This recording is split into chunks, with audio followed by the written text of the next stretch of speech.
You've overheard a conversation at work today, and the discussion is regarding the latest legislation that is being debated in the state of Maryland. This legislation, if passed, would allow people who are transgender to use the opposite sex's restroom in public.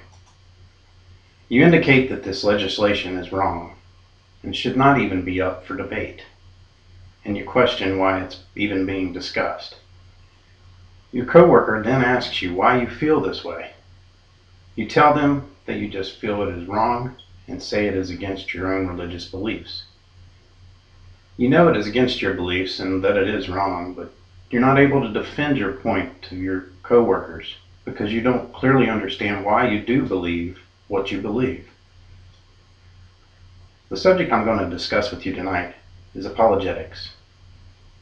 What it is, what it isn't, and how belief systems are founded. The various belief systems that exist in the United States, and what it takes to discover if your belief system is founded on truth.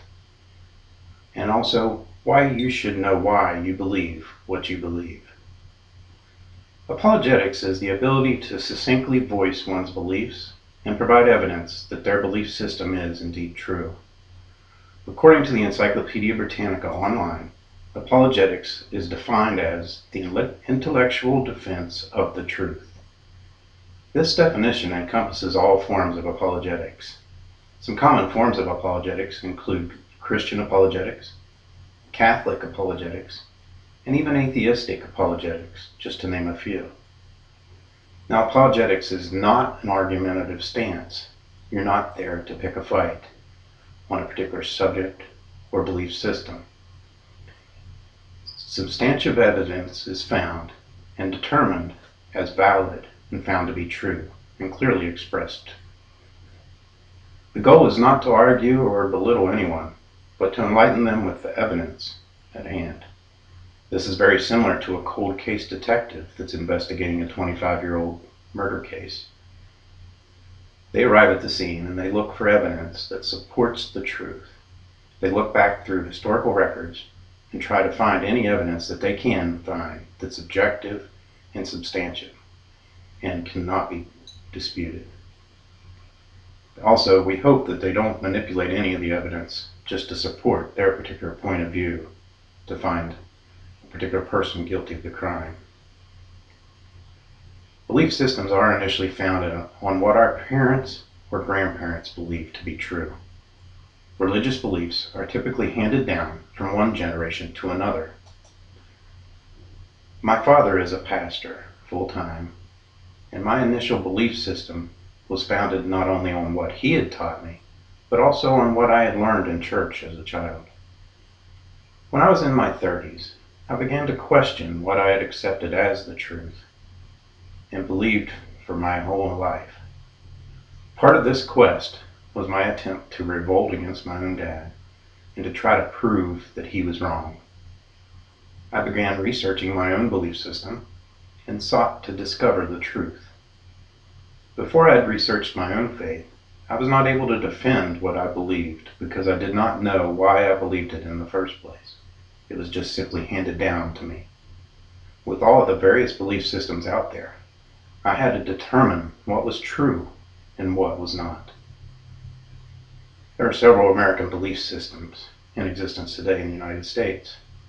According to Gallup.com, 77% of the United States adult population identify with the Christian religion, including 52% who are Protestants or some other non-Catholic Christian religion, 23% who are Catholic, and 2% who affiliate with the Church of Jesus Christ of Latter-day Saints.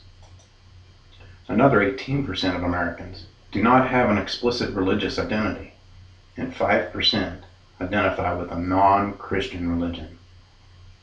This is due in part to the fact that most people accept what they are told by their parents as the truth and never investigate the truth for themselves. You have to discover what is true and what is not. To discover the truth, one must research belief systems which pose an opposing view to your own, as well as their own belief system. You want to look at how those belief systems began. How were they founded? How long have they been in existence? What are the core beliefs within that system? Try to determine what is true based on the evidence that you're able to find. You want to look for evidence, just as if you were that cold case detective. The hardest part is to remain objective while you perform this research. It is natural to want to skew the data or manipulate it to support your own views, but you want to refrain from that at all costs. Knowing what you believe and why can help you in many ways. You can provide objective evidence that supports your beliefs and points of view on a particular subject. You're better equipped to tell others about what you believe and why. This is one very common link between all of the belief systems that I mentioned earlier. The need to tell others. In many faiths, this is known as evangelism. But to be able to tell others, you want to understand and have a better understanding of how others view your beliefs as well as theirs.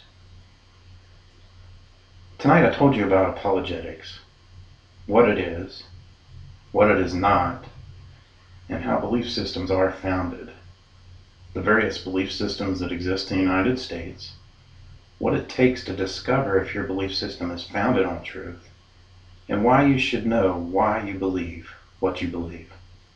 I challenge you tonight to discover why you believe what you believe, and not just simply accept what your parents or grandparents told you was the truth.